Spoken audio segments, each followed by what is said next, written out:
Eh, bueno, hermanos, vamos a abrir a nuestras Biblias al libro de Colosenses.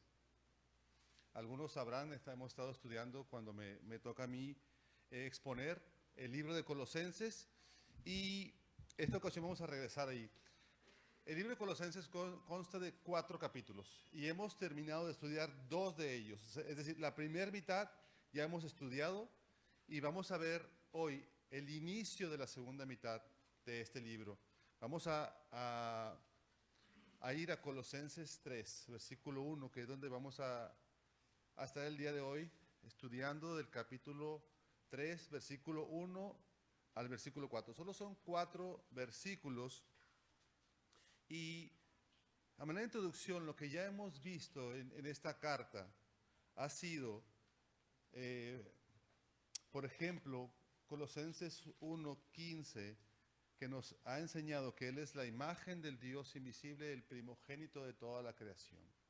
Hemos ido al versículo 17 y vimos que Él es antes de todas las cosas y que todas las cosas en Él subsisten.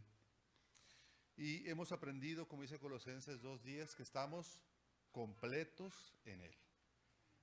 Nos ha enseñado nuestro Dios acerca de la parte doctrinal, de la parte teológica, y es lo que hemos estado aprendiendo aquí. ¿Quiénes somos nosotros en razón de lo que Él ya hizo en nuestro lugar? Y ahora vamos a empezar a ver lo que nos corresponde a nosotros a partir del capítulo 3. Y la última ocasión que me tocó compartir, cerramos el capítulo 2 argumentando que Pablo defendió nuestra libertad que tenemos en Cristo, que Cristo ganó en la cruz, en nuestro lugar, luchando contra 3 enemigos del cristianismo. Y estos son el legalismo, el misticismo y el ascetismo. Y cierra el último versículo diciendo que estas cosas, dice, a la verdad, tales cosas tienen cierta reputación de sabiduría, en culto voluntario, en humildad, incluso en duro trato del cuerpo, pero no tienen valor alguno contra los apetitos de la carne. Y vamos a estudiar estos primeros 4 versículos del capítulo 3, que son una especie de conexión entre la primera parte y de esta segunda parte. Entonces Pablo ya ha hablado acerca del legalismo, los peligros del legalismo, de estas verdades sutiles que nos quieren imponer, del ascetismo, que es negarte algunas cosas, que muchas de ellas, o en su gran mayoría, son cosas buenas, pero que las niegan para buscar una espiritualidad, o incluso el misticismo, cosas que son místicas, que no podemos ver. Y Pablo ha estado peleando contra eso, luchando para que podamos tener una verdadera libertad en Cristo. Entonces vamos a leer estos primeros 4 versículos y después de ahí, si me permiten, quisiera orar para poner este tiempo en las manos de Dios. Dice Colosenses 3, el 1 al 4. Si pues habéis resucitado con Cristo, buscad las cosas de arriba, donde está Cristo sentado a la diestra de Dios. Poned la mira en las cosas de arriba, no en las de la tierra, porque habéis muerto y vuestra vida está escondida con Cristo en Dios. Cuando Cristo, vuestra vida, se manifieste, entonces vosotros también seréis manifestados con Él en gloria. Vamos a orar, hermanos. Padre Santo, gracias Dios por tu paciencia que tienes para con nosotros. Gracias por tu misericordia que nos has dado a través de la cruz. Gracias Dios por quién eres, gracias por este lugar, gracias por nuestros hermanos, Señor. Y te pido el día de hoy, Dios, que prepares corazones para escuchar de tu palabra, ya sea para alentarnos, para exhortarnos, para confrontarnos, para lo que tú quieras hacer, Señor, hazlo conforme a tu voluntad. Y te pido que me ayudes, Señor, a ser fiel a tu palabra. En nombre de Jesús. Amén. Entonces, hermanos, este es un pasaje de transición. De la primera parte, los primeros 2 capítulos, mayormente o eminentemente doctrinal, teológico, que nos va a llevar y nos apunta hacia lo que nos corresponde a nosotros, la parte práctica. Y nos encontramos ante lo que llamaré la bisagra de la carta. Probablemente todos aquí hayamos visto lo que es una bisagra y consta básicamente de dos partes y algo en el centro que hace que gire, ¿no? Pero meditando en esto, si ustedes se han puesto a observar, las bisagras de su casa realmente no hacen esto, sino hay una parte que está fija y la otra parte hace que abra la puerta. Una parte está anclada al marco y el marco está anclada al muro. Entonces, si me permiten usar esta ilustración, la parte de esta bisagra que está anclada al muro es lo que ya vimos en los primeros dos capítulos. Probablemente algunos de ustedes no hayan visto todo lo que hemos aprendido, pero pueden leerlo en casa, esos dos capítulos, que nos encontramos muchas verdades gloriosas de nuestro Dios que ha hecho a nuestro favor. Entonces aquí nos encontramos en esta parte de la bisagra. Y esa es la primera parte. Y la segunda parte es la parte que nos corresponde a nosotros, la parte práctica, donde nosotros sí tenemos que movernos. Cristo es inmutable, no se mueve. ¿Por qué? Porque es perfecto. Y lo perfecto no tiene que moverse. Nosotros somos imperfectos y buscamos crecer a la estatura del varón perfecto. Como creyentes, ese debe ser nuestra meta. Entonces, en el capítulo 3, a partir del versículo 5, Pablo va a empezar a darnos ciertas instrucciones. Y si ven en su Biblia, por ejemplo, en el versículo 5, nos va a empezar a decir que lo que nosotros tenemos que hacer, haced que, pues morir lo terrenal en nosotros. Y luego continúa en el versículo 8 diciendo que dejemos ciertas cosas. Dice el versículo 8, pero ahora dejad también vosotros todas estas cosas. Y va a dar una lista de cosas que tenemos que dejar. Luego, a partir del versículo 10 hasta el versículo 17, nos va a enseñar cómo debemos de revestirnos como creyentes. Incluso a partir del versículo 18, nos va a dar instrucciones muy específicas a las casadas, versículo 18, a los maridos, versículo 19, a los hijos, versículo 20, y así sucesivamente. Entonces, pero Pablo, antes de dar todas estas instrucciones, lo que hace es decirnos cómo debemos vivir para poder obedecer estas instrucciones. Y por eso he llamado este pasaje el pasaje bisagra. Y lo que vemos aquí son que Pablo nos está diciendo, y empieza nuestro pasaje, capítulo 3, versículo 1, dice, si pues habéis resucitado con Cristo. Cuando encontramos un sí en la escritura, normalmente o muchas veces es un sí condicional. Es decir, si haces esto, vas a obtener esto. Es muy común. Pero aquí este sí, más que un sí condicional, es un sí de afirmación. Dice, sí pues. Este pues denota una afirmación. Si pues habéis resucitado con Cristo, dice, buscad las cosas de arriba. Entonces lo que Pablo está diciendo es, digamos, recordándonos los primeros dos capítulos donde ya nos llevó a conocer lo que ya ha hecho Dios en nuestro lugar. Miren lo que dice Colosenses 1:4, dice que ya hemos nacido de nuevo. También dice que ya hemos sido justificados, ya hemos sido librados de la potestad de las tinieblas y trasladados al reino de su amado Hijo en Colosenses 1:13. Ya hemos sido redimidos por su sangre, ya tenemos el perdón de los pecados, Colosenses 1:14. Dice que ya hemos recibido al Señor Jesucristo, Colosenses 2:10. Ya estamos completos en Él. Y como dice Colosenses 2:14, dice, ya Él anuló el acta de los decretos que nos era contraria, que nos acusaba, clavándola en la cruz. O como dice Colosenses 2:12, que tiene mucho paralelismo con nuestro pasaje. Dice Colosenses 2:12, ya hemos sido sepultados con Él en el bautismo, en el cual fuiste también resucitados con Él mediante la fe en el poder de Dios que le levantó de los muertos. Esto es, hermano, lo que ya Cristo hizo en nuestro lugar. Él lo hizo. Y eso es imputado a nosotros, es puesto a nuestra cuenta. Nosotros no lo hicimos, Él lo hizo en nuestro lugar. Ahora, lo que nos corresponde hacer a nosotros, y lo que nos dice Pablo, es que para poder hacerlo, lo que tenemos que hacer es poner la mira en las cosas de arriba. Buscad las cosas de arriba. Y esto es lo que nos corresponde hacer a nosotros. Y es interesante que usa estas dos frases o palabras. Buscad. las cosas de arriba. Versículo 1. Si viene en su Biblia, el versículo 2 dice, poner la mira en las cosas de arriba. Entonces, estas dos palabras o estas dos frases no son opuestas, pero tampoco significan exactamente lo mismo, son más bien complementarias.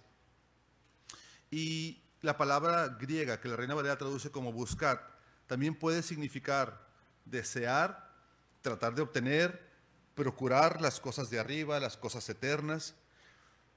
Buscar las cosas de arriba, hermanos, implica un esfuerzo. No es encontrar, como voy caminando y, me lo encontré. No, dice buscar las cosas de arriba. Y seguramente cuando pensamos en esta palabra, buscar, uno de los pasajes que se nos puede venir a nuestra mente es Mateo 6:33. Mas buscad primeramente el reino de Dios y su justicia. ¿Y qué dice? Y todas estas cosas serán añadidas. Nos implica a nosotros el ir y buscar. Entonces lo que Pablo nos está diciendo aquí es que ya que habemos sido justificados, ya que somos redimidos, ya que somos regenerados, dice, si pues habéis resucitado con Cristo juntamente con Él, busca las cosas de arriba. Pablo está citando el Salmo 110 que dice así, y Jehová dijo a mi Señor, siéntate a mi diestra hasta que ponga a tus enemigos por estrado de tus pies. Y el autor de Hebreos lo dice de esta manera en Hebreos 1:3, cuando se refiere a Jesucristo, que Él se sentó a la diestra de la majestad de las alturas. Usa términos majestuosos para referirse allá donde está Cristo sentado a la diestra de Dios Padre. Y está claro que Pablo nos está hablando de Cristo como Salvador, cuando nos dice que hemos resucitado juntamente con Él. Pero también nos está hablando de Cristo como Señor, cuando nos dice que Él está sentado a la diestra del Padre. Jesús es Señor y es Salvador. En el versículo 2 nos dice que debemos de poner la mira en las cosas de arriba. Esta frase, las cosas de arriba, incluso no aparece en el texto original. Lo que literalmente dice, aunque los traductores lo agregan para darle un mejor sentido, no quiere decir que esté mal, pero lo que literalmente dice es, pon la mira arriba. Eso es lo que dice el texto, que nosotros debemos de poner la mira arriba, en las cosas de arriba. Y poner la mira también puede traducirse como pensar, tener una actitud, considerar. Entonces la frase poner la mira tiene la idea de usar nuestros sentidos y nuestros pensamientos. Por eso les decía que esas son complementarias, estas frases, ya sea buscar, que significa buscar las cosas del reino de Dios, pero también el poner la mira implica todos nuestros sentidos, nuestros pensamientos, nuestro ser, juntamente estar meditando, pensando en las cosas de arriba. Y hermanos, seamos honestos, solo así podemos realmente poder obedecer lo que Dios nos manda. Porque cuando estamos pensando en las cosas de abajo nos es muy difícil. Cuando estamos pensando en las cosas de los afanes de este mundo, es muy difícil obedecer las cosas de Dios. Seguramente, iba a decir probablemente, pero seguramente todos hemos pecado esta semana, de una o de otra manera. Pero cuando nosotros verdaderamente ponemos la mira en las cosas de arriba, cuando buscamos las cosas de arriba, donde está Cristo sentado a la diestra de Dios, es mucho más sencillo. Por eso Pablo, antes de dar unas instrucciones precisas, nos dice que cambiemos nuestro enfoque, que nuestra cosmovisión sea diferente, porque solo así podemos obedecer realmente los mandatos que Dios tiene para con nosotros. Y ahora Pablo hace un contraste. Dice, poned la mira en las cosas de arriba. Miren sus Biblias, dice, no en las de la tierra. Y este contraste también lo vemos cuando Jesús le dice a Pedro en Mateo 16, quítate de delante de mí, Satanás. Jesús diciéndole a Pedro esto, porque me eres tropiezo. Dice, porque no pones la mira en las cosas de Dios, sino en las de los hombres. Esta idea Jesús ya la había expresado, que nosotros debemos de poner las cosas, nuestra mira en las cosas de arriba. Y buscar y poner la mira en las cosas de arriba no quiere decir, hermanos, que a partir de hoy vamos a irnos a un convento, a separarnos, a estar meditando, cerrar nuestros ojos, poner las manos de esta manera y dedicarnos a eso y olvidarnos de nuestras obligaciones. No, no, no. De hecho, Pablo, recordemos, acaba de dar una lucha en contra del ascetismo, es decir, de las cosas que queremos negarnos para obtener el favor de Dios por nuestros propios méritos. Eso es el ascetismo. Buscar los méritos propios y no confiar en la gracia de Dios, en lo que Él ya hizo en la cruz en nuestro lugar. Buscar las cosas de arriba tiene muchas implicaciones. Y podemos vivir nuestra vida no buscando las cosas de arriba. Es decir, podemos venir, por ejemplo, un domingo aquí. Podemos conectarnos en Zoom en las reuniones y no estar buscando las cosas de arriba. Podemos servir de muchas maneras y no estar buscando las cosas de arriba. Tal vez estemos buscando que nos vea el pastor o un hermano o una hermana, pero no necesariamente el hacer las cosas que parece son. Hay quienes vienen los domingos y creo que estarán de acuerdo conmigo, pero su motivación no es venir a buscar las cosas de Dios. Entonces, ¿qué es sí buscar las cosas de arriba? Incluso, hermanos, hermanas, el cambiar un pañal, puedes estarlo haciendo buscando las cosas de arriba. Si lo haces con la actitud correcta, si lo haces buscando honrar a Dios, si cambias una llanta de un carro, cualquier cosa que hagas, puedes hacerla buscando las cosas de arriba. Más adelante Pablo nos va a decir en Colosenses 3:11, dice, ya sea que comamos o bebamos, que lo hagamos todo para la gloria de Dios. Las cosas sencillas, hermanos, podemos hacerlo buscando las cosas de arriba. Las cosas simples, podemos hacerlas de esa manera. No se trata de apartarnos. Claro, evidentemente cuando abrimos nuestra Biblia y meditamos en ella, estamos buscando las cosas de arriba, pero no es la única manera de hacerlo, es lo que quiero decirles. Hay muchas maneras en las cuales podemos vivir de esta forma, buscando las cosas de arriba. Incluso hay quienes piensan que de este lado de la eternidad podemos vivir buscando las cosas del mundo con el enfoque del mundo y dicen, bueno, al cabo pues voy a estar en una eternidad disfrutando de Dios mientras vamos a disfrutar las cosas del mundo. No es así, hermanos. Pablo no está diciendo eso. Pablo dice que desde este momento nuestro enfoque es celestial. Desde este instante nosotros tenemos que buscar las cosas de arriba. Hemos estado hace unas semanas estudiando, o el pastor nos habló acerca del cielo. Y podemos diferir en cuestiones escatológicas, un poco. Pero estarán de acuerdo conmigo que el cielo es el cielo porque Cristo está ahí. Si quitas a Cristo del cielo, no hay cielo. La ecuación que hemos estado aprendiendo de Colosenses, Cristo más nada es igual a todo. También podremos aplicarla a esto, más o menos así. El cielo menos Cristo es igual a nada. No sé si ya que lo leímos creo que un par de veces, nuestro pasaje, puedan ver lo cristológico de estos 4 versículos. Y se lo voy a leer y miren en sus Biblias cómo habla este pasaje de Cristo. Es capítulo 3, versículo 1. Si pues habéis resucitado con Cristo, buscad las cosas de arriba donde está Cristo sentado a la diestra de Dios.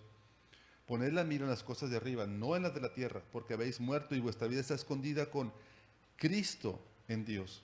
Cuando Cristo, vuestra vida, se manifieste, entonces vosotros también seréis manifestados con Él en gloria.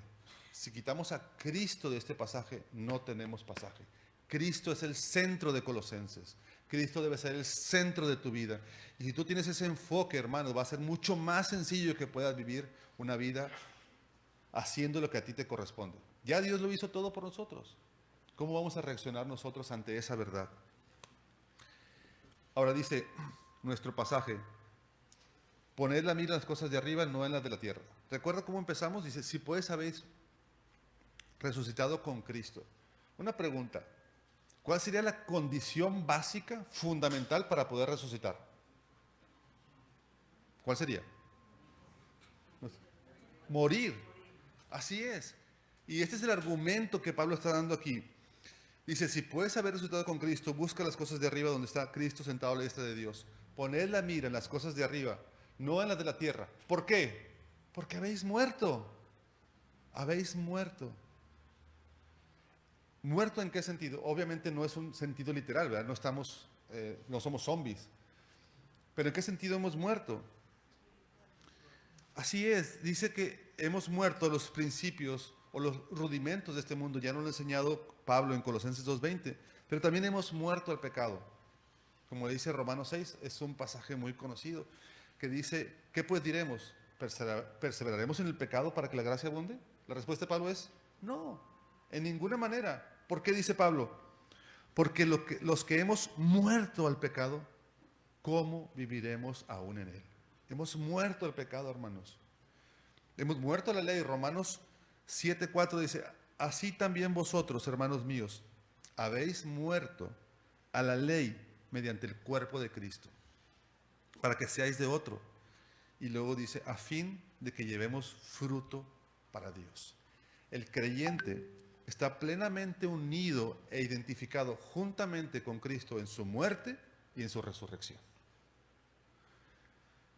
Ahora, este versículo 3 que dice, habéis muerto, no habla tanto de nuestra muerte como de nuestra vida. Mira lo que sigue diciendo. Porque habéis muerto y vuestra vida, y hermanos, sorpréndanse con esto, está escondida con Cristo en Dios. Estamos guardados por Dios. Este pasaje, más que hablar de nuestra muerte, que ya lo habló en los primeros 2 capítulos, nos habla este versículo de nuestra vida, que está escondida con Cristo en Dios. Acabamos de cantar, la salvación es del Señor, y un verso dice, escudo alrededor de mí, no temerá mi corazón, la salvación es del Señor. Y luego dice, mi vida escondida está en Cristo por la eternidad. Wow. Eso es lo que hace nuestro Dios. Nos guarda. Hace poco, hace no mucho, el pastor Emanuel compartió acerca de Juan 10, que dice que nuestra vida está en la mano del Padre. Y que dice, nadie la puede arrebatar de mi mano. Estamos seguros en Él, hermanos. Y esta es la misma idea que tenemos aquí. Estamos escondidos con Cristo en Dios. Ahora, volviendo a la idea de estar muerto, es muerto para vivir. Acompáñame por favor a Gálatas, que es unos libros antes, 4 libros, es Gálatas, Efesios, Filipenses, Colosenses. Gálatas 2, 2:19. Y dice Pablo en Gálatas 2:19, dice, porque yo por la ley soy muerto para la ley, a fin de vivir para Dios. La palabra fin denota un propósito. Entonces, el propósito de morir a la ley es vivir para Cristo. Esta es la idea que nos está diciendo Pablo aquí. Y luego, probablemente el pasaje más conocido de Gálatas, o uno de los pasajes más conocidos, que tal vez algunos lo sepan de memoria, Gálatas 2:20, dice, con Cristo estoy juntamente crucificado.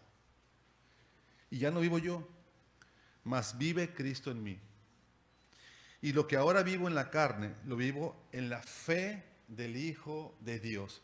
Y mira lo sorprendente de esta frase que sigue. A veces se nos pasa así como rápido. Dice, el cual me amó. Pablo lo apropia y no dice, el cual nos amó. Él dice, el cual me amó. Y se entregó Cristo, digámoslo así, todo lo que hizo hacer Cristo, lo vino a hacer por mí. El cual me amó y se entregó a sí mismo por mí. Ese debe ser nuestra actitud, hermanos. El saber que si Cristo hubiera venido a este mundo a morir solo por mí, lo hubiera hecho. Juan, que hemos estado estudiando la carta de Juan, es interesante que Juan, fuera de sus cartas, nadie más le llama al discípulo amado o al discípulo que Jesús amó. ¿Por qué? Él se sentía amado y él se decía para sí mismo, el discípulo al que Jesús amaba. Ni en Mateo, ni en Marcos, ni en Lucas aparece esto. Aparece en Juan, él escribiéndose sobre sí mismo. Y no lo hace con una vanagloria, sino más bien lo hace porque él se sentía amado por Dios. Cuando nuestra cosmovisión cambia, cuando nosotros ponemos las cosas en el cielo, nuestra vida cambia. Y es solo ahí cuando podemos realmente obedecer la voluntad de Dios. Y voy a tomar una ilustración prestada que escuché de un pastor. Cuando yo, Gerardo, me casé, en un sentido morí. ¿En qué sentido?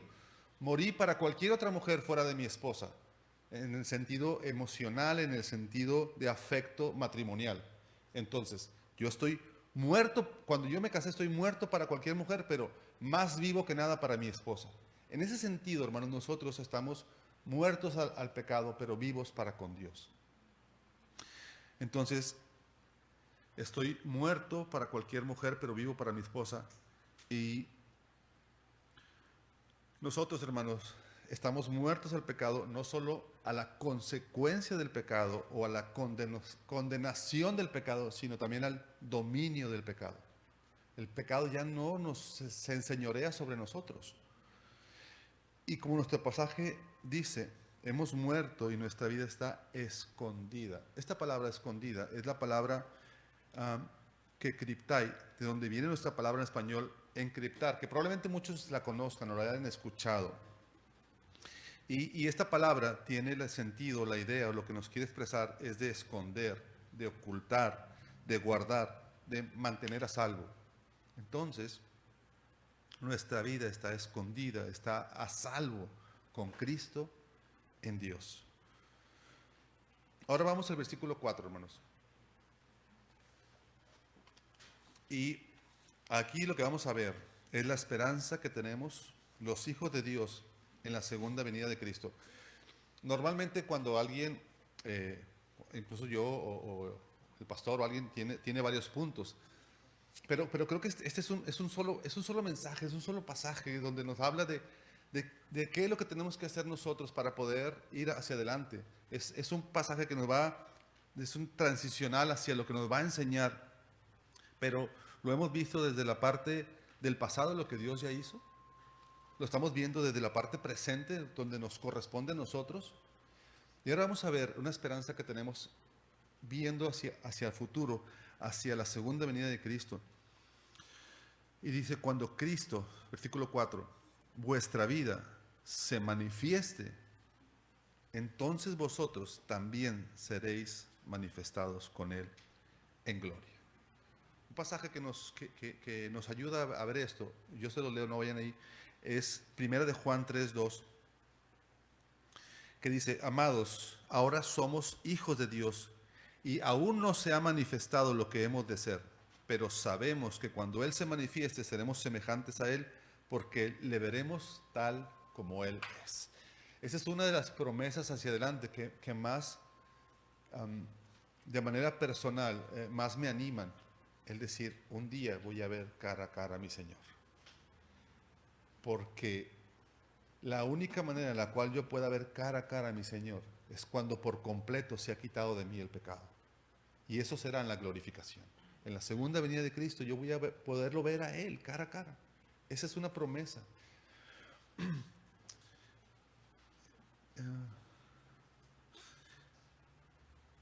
Y bueno, hermanos, con respecto a nuestro futuro debemos de tenernos un momento para considerar una frase importante en nuestro versículo que tiene que ver con nuestra vida presente.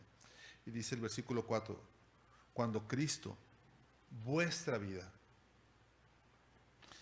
Cristo es nuestra vida y recuerden esas riquezas de gloria que nos fue revelado a nosotros como gentiles, que lo aprendimos en Colosenses 1:27, que ya no es solamente Emmanuel, es decir, Dios con nosotros, sino que ahora es Dios en nosotros. Colosenses 1:27 dice, a quien Dios quiso dar a conocer las riquezas de la gloria de este misterio entre los gentiles, que es Cristo en vosotros, la esperanza de gloria. En el Evangelio de Juan dice, yo soy la resurrección y la vida. El que cree en mí, aunque muera, vivirá. Y todo el que vive y cree en mí, no morirá jamás. En ese mismo Evangelio, pero en Juan 14, que ese lo vimos hace poco tiempo, dice, porque yo vivo, vosotros también viviréis. ¿Veis esta unión con Cristo en su muerte y resurrección?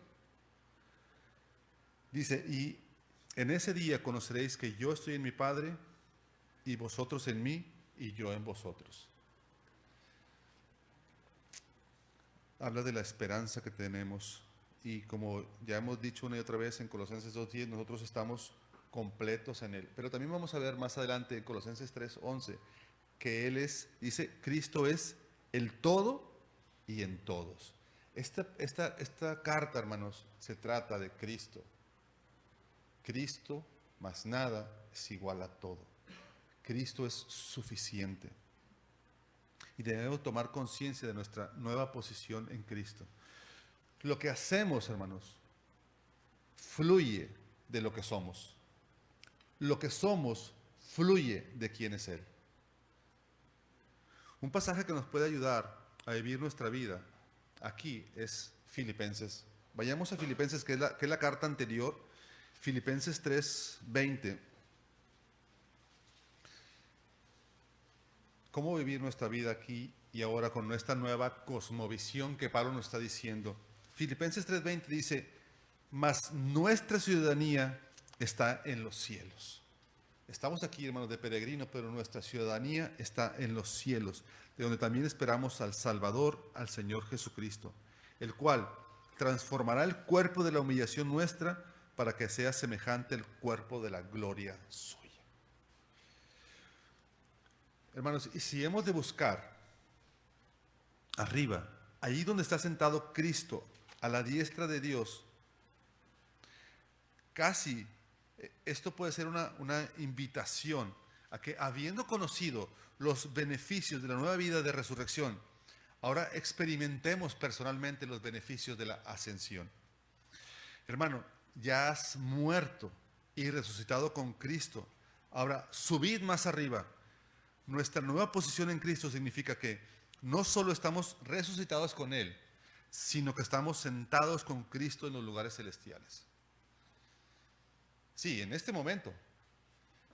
El pasaje, el libro más paralelo, que tiene mucho más paralelo con Colosenses, es Efesios. También lo escribió Pablo, y muy cerca, en prisión. Ambas cartas fueron escritas por Pablo en prisión. Y mira lo que dice Efesios 2:6, yo se lo leo. Dice, y juntamente con Él nos resucitó. Y asimismo dice, nos hizo sentar, no dice nos sentará, nos hizo sentar en los lugares celestiales en Cristo Jesús. Estamos reinando con Cristo. En resumen, Pablo nos quiere decir que tenemos que cambiar nuestra cosmovisión, nuestro enfoque, mirando las cosas de arriba, que solo así podemos cambiar nuestra mente. Y después de mostrarnos las preciosas perlas de la doctrina de la salvación, por gracia que Dios nos otorga, y antes de darnos instrucciones precisas, nos dice que miremos las cosas de arriba, que busquemos donde está Cristo sentado a la diestra de Dios. Y esto mismo hace Pablo en el libro de Romanos. Acompañen, por favor, hermanos, a Romanos 12. Y quiero que observen ahí cómo Pablo está haciendo algo muy similar.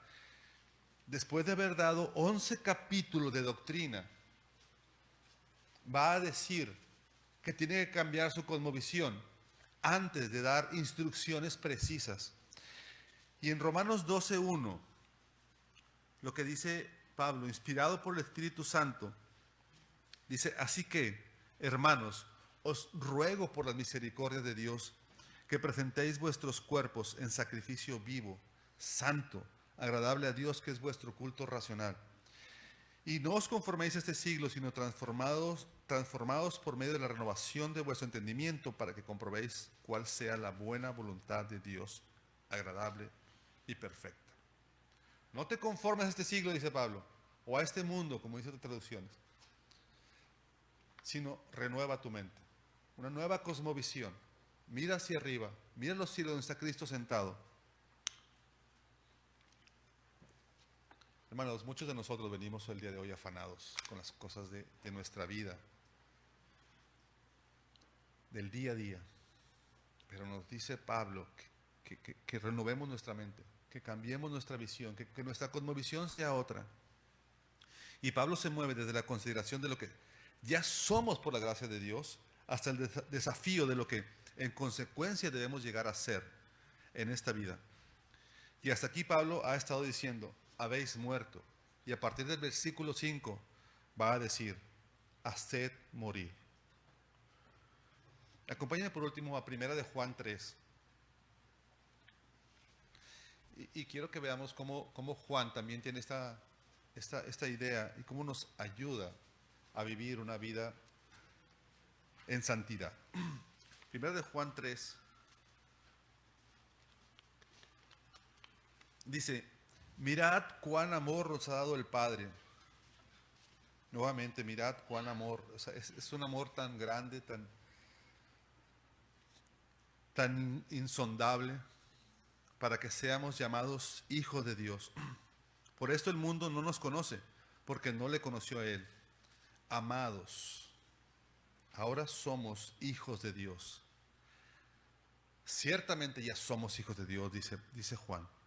Y aún no se ha manifestado lo que hemos de ser, pero sabemos, hay una certeza, que cuando Él se manifieste, seremos semejantes a Él, porque le veremos tal como Él es. Y hermano, lo que produce esta esperanza es santidad. Si continuamos leyendo, dice el versículo 3, y todo aquel que tiene esta esperanza en Él, se purifica a sí mismo, así como Él es puro. Nuestra esperanza en el tiempo presente, mirando al futuro, lo que produce es santidad. Y este es el desafío que tenemos, hermanos, como iglesia. El mirar las cosas de arriba, el buscar conscientemente, constantemente las cosas de arriba, no las de la tierra, sino arriba donde está Cristo reinando. Y Él reina. Y por último quiero recordarles lo que ya les dije, que debemos de tomar conciencia de nuestra posición en Cristo. Y esta frase me gustó. Lo que hacemos fluye de lo que somos. Lo que somos fluye de quien es Él. Cristo en vosotros, la esperanza de gloria. Vamos a orar, hermanos. Padre, gracias por tu palabra, Señor, que es hermosa, Señor, que nos alienta, nos recuerda, Señor, que nuestra ciudadanía está más allá de lo que podemos ver. Gracias, Señor, por tu bondad y por tu paciencia que tienes para con nosotros. Y como dijo el predicador, Señor, Jonathan Edwards, oh Dios, sella la eternidad de nuestros ojos. Que como iglesia, Señor, podamos tener esa oración, podamos buscarla, Señor. Que tú seas sellando la eternidad en nuestros ojos. Que salgamos de aquí hoy, Señor, mirando, buscando las cosas de arriba, no de manera natural, sino espiritual. Gracias, Señor. Obra en nuestros corazones, Señor, en Cristo Jesús. Amén.